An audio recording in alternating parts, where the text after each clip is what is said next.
Olá, amigos. Esta é mais uma edição do programa Livros que Iluminam, aqui na FEB TV, neste ambiente que é a Biblioteca de Obras Raras da FEB em Brasília. Recebendo uma vez mais, com muita satisfação, Maíse Braga, palestrante, oradora, divulgadora da doutrina espírita. Seja bem-vinda. Obrigada. Maíse, os assuntos envolvendo esta obra que é Memórias de um Suicida, recebida pela Dona Ivone do Amaral Pereira, editada pelo espírito Camilo Castelo Branco, orientada e revisada por Leon Denis, é tão rica que a gente precisa realmente de muitos programas para poder conversar sobre o seu conteúdo para o nosso aprendizado.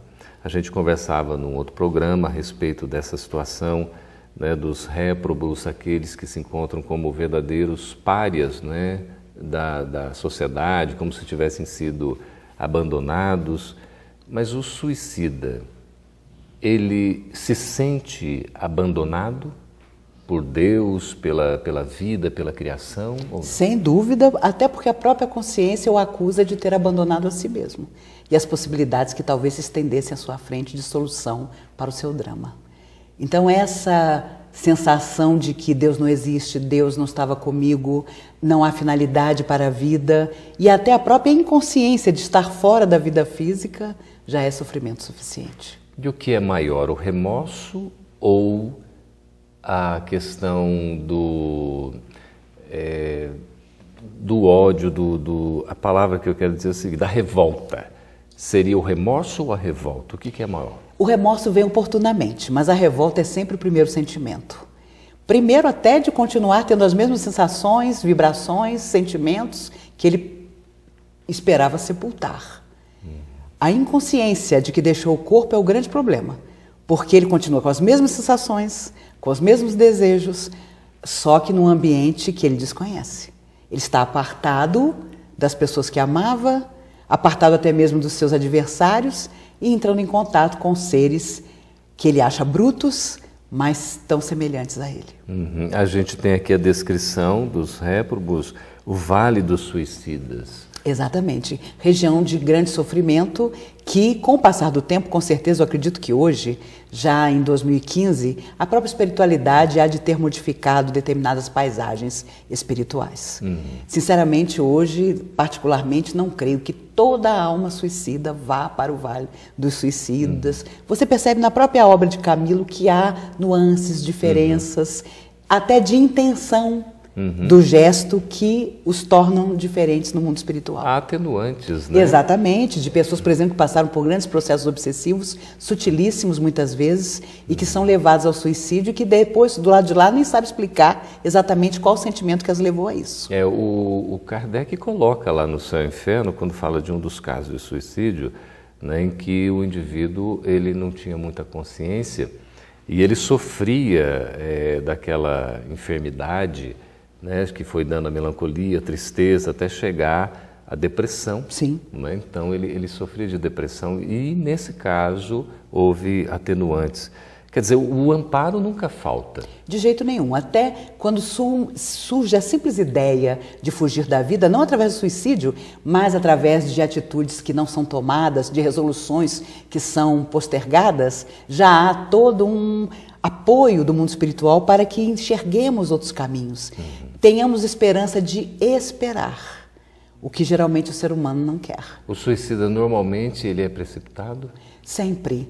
Ele não consegue ver outra possibilidade porque é muito mais fácil arrojar-se ao nada, que ele considera que é o que o esperará, do que construir uma outra solução. Mas aqui algumas pessoas, a gente já ouviu isso de inúmeras, diversas pessoas, dizendo que é muito difícil o livro Memórias de um Suicida. E começam a ler, aí tem uma descrição mais pesada, notadamente na primeira parte, que a gente está aqui abordando, não é? Então a pessoa sente aquilo, não, eu não consigo ler porque é muito forte. Como é que é isso? Você sabe, hoje, na minha adolescência, eu acreditava muito nisso. E eu adorava o livro e me achava até meio esquisita. Eu não gostava de dizer às pessoas que eu já tinha lido e relido várias vezes e me identificava tremendamente. Mas hoje, quando, infelizmente... Não iam te achar muito normal. Bom, na época já me olhavam com desconfiança. Mas a verdade... E diziam logo, você foi suicida, por isso você tem afinidade, que é outro erro também, às vezes. Mas hoje vivemos uma vida tão difícil em que tantos horrores se nos apresentam que eu ainda não consigo entender como a pessoa diz é forte demais memória suicida para mim. E geralmente elas dizem é porque eu fui suicida em outra vida. Essa é a justificativa. Mas ainda que seja verdade, que você tenha suicídio, quem de nós não o terá em alguma oportunidade em que nos desfizemos das grandes chances de nossa existência eterna, ainda que isso seja verdade, como não estudar? Como não relembrar inconscientemente? Como não saber o quanto fomos bafejados pelo amor de Deus quando um dia, através desse gesto, nos arrojamos à aparente solidão, à escuridão, mas fomos dali recolhidos, nos refizemos e pudemos voltar. E aqui tem, né, Maís, exatamente o capítulo 3 da primeira parte, Hospital Maria de Nazaré. É verdade. Existe uma equipe dos samaritanos? Sem dúvida, e eles mergulhavam ali onde Camilo estava frequentemente, chamando pelo nome completo aqueles que estavam ali. E os prostrados, aqueles que já não tinham mais forças, eram encontrados por eles, colocados nas ambulâncias e levados. Um dia o nome de Camilo é chamado. E esse dia ficou inesquecível para ele. Quando ele escuta chamar o nome dele, ele não acredita. E ele termina o capítulo em que ele e os amigos são recolhidos, olhando pela janelinha da ambulância e pensando, meu Deus, havíamos saído do Vale da Sombra. Aquela sensação de estar recolhido foi algo inesquecível para a sua alma. Para chegar então ao Hospital Maria de Nazaré, onde uma longa caminhada os aguardava. A mais difícil de todas, o reconhecer-se fora da matéria. Quando um deles é chamado a um palco para ser usado de exemplo, eles estarrecidos descobrem que tinham se suicidado e que não estavam mais nenhum deles no corpo físico. Quando ele, que havia servido de exemplo, volta para junto de Camilo, diz, Camilo, não sei nada, descobri que não sei nada, só sei uma coisa, meu amigo, somos todos imortais. Olha que maravilha. E aqui coloca-se a questão da comunhão com o alto. Mesmo em situação assim de extrema dificuldade, depois há um recolhimento, há uma assistência. Sempre a hora do Ângelus, a hora das 6 da tarde, a hora em que todos eles no Hospital Maria de Nazaré faziam silêncio e vinha a oração, os mentores oravam, aqueles que estavam muito debilitados nas enfermarias tinham o televisor onde aparecia o protetor para fazer aquela oração em que todos acalmavam-se, né? Mesmo aqueles que estavam no manicômio, apartados por não aceitarem a realidade, eram levados então para o que chamavam manicômio, lá ficavam apartados, mas todos viviam aquele momento de luz, de bênção, e através desse televisor também procuravam saber se os familiares que haviam deixado na terra se lembravam deles. A gente nota assim a organização tão planejada dessa obra, que o capítulo 2 fala ou melhor, a parte segunda fala dos departamentos. Aí que a Ivone vai mostrar para a gente, né, orientada aí pelo Leon Denis, a narrativa do Camilo, a questão da própria estrutura, não é? Exatamente. Mas aqui começa, por exemplo, com a torre de vigia. Que vigiava, veja só, para que aqueles que não tinham autorização de penetrar, entrassem. Então, era luz o tempo todo sobre o vale, era a observância de determinada distância que as pessoas não podiam atravessar para não tomarem de assalto, e muitas vezes isso tentava acontecer, né? As regiões onde as pessoas já tinham sido recolhidas. Veja a disciplina, o não poder ultrapassar etapas. Às vezes ouvimos a pessoa dizer, porque quando desencarnar vou encontrar fulano, beltrano, ciclano. Mas aprendemos, a começar por Camilo e chegando a André Luiz principalmente, que não ficaremos um minuto ao lado de alguém superior a nós, psíquica e energeticamente, sem sentir falta de ar, porque ali não é o nosso lugar ainda. Então, voltamos. A mesma coisa eles. Os departamentos significavam progressão. A cada nova conquista interna, a cada ressocialização consigo mesmos e com a vida em torno, avançavam. Aqui a gente vê que nem todo mundo tem acesso a todos os ambientes, não é? Sem dúvida. Então existe uma espécie de proteção até em termos de segurança. Sem dúvida. E para a própria pessoa. Camilo custou entender que era para o benefício de si mesmo que ele era impedido de determinadas coisas.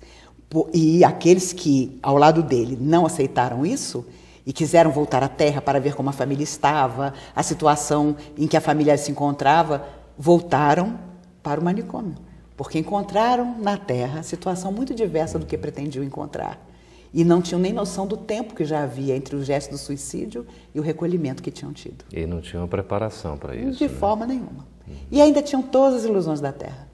O amigo queria rever a esposa e os filhos, exige a roupa que ele costumava usar, polainas, a cartola, a bengala, a apresentação do homem burguês e flores. Exigiu flores para trazer a esposa.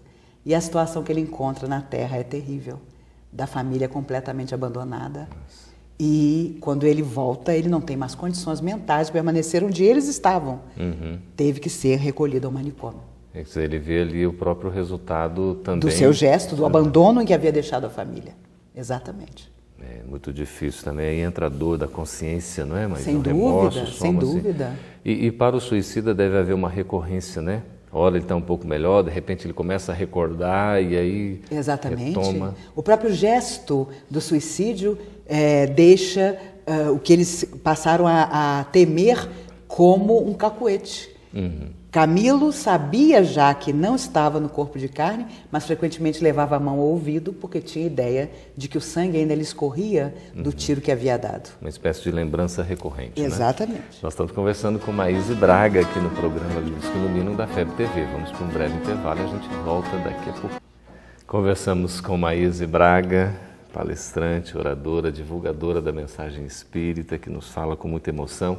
Falamos sobre o livro Memórias de um Suicida, da Dona Ivone do Amaral Pereira, do espírito Camilo Castelo Branco, orientação de Leon Denis. Fica o convite para que todos possamos ler, meditar e reler inúmeras vezes, não é, Maíse? É verdade. Esse manancial de informações, de conteúdos da espiritualidade superior para o nosso aprendizado e para a nossa evolução. Muito obrigado por sua presença. Eu que agradeço.